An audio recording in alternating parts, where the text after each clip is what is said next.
Solar cell converts energy basically जो solar cell है वो सोलर एनर्जी को किस में तब्दील करता है, इलेक्ट्रिकल एनर्जी में। जो सनलाइट आती है, जो सोलर आजकल मुतारफ कराए गए हैं, वो क्या होते हैं, बेसिकली सोलर एनर्जी को इलेक्ट्रिकल एनर्जी में कन्वर्ट करते हैं। और अगर फोटोसिंथेसिस के हवाले से सवाल आ जाए मोस्टली कि फोटोसिंथेसिस में क्या होता है कि सोलर एनर्जी कन्वर्ट होती है केमिकल एनर्जी में।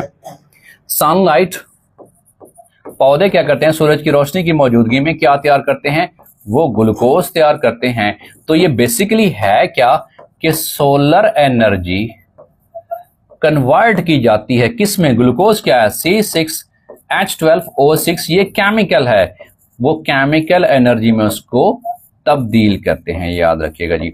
सो दुनिया में सबसे बिगेस्ट सोर्स ऑफ एनर्जी वो क्या है, वो सनलाइट ही है। अगले सवाल की तरफ बढ़ते हैं। A stone is a unit of measurement, वो वेट की मेजरमेंट के लिए इस्तेमाल किया जाता है। Refractometer is used to determine, वो शुगर को डिटरमाइन करने के लिए इस्तेमाल होता है। Synthesis of an RNA molecule from DNA, उसको क्या नाम देते हैं, उसको ट्रांसक्रिप्शन नाम देते हैं।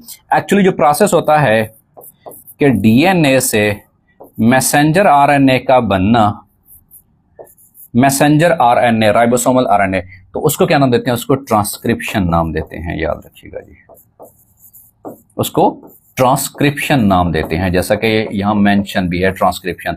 और फिर इसी मैसेंजर आरएनए से रिस्पेक्टेड स्टूडेंट्स, मैसेंजर आरएनए से प्रोटीन्स का बनना, उससे क्या नाम देते हैं रिस्पेक्टेड स्टूडेंट्स, उसे ट्रांसलेशन नाम देते हैं, याद रखिएगा। सो ट्रांसक्रिप्शन क्या है कि डीएनए से मैसेंजर आरएनए का बनना, that is called as transcription, और मैसेंजर आरएनए से प्रोटीन का बनना, that is called as translation, याद रखिए।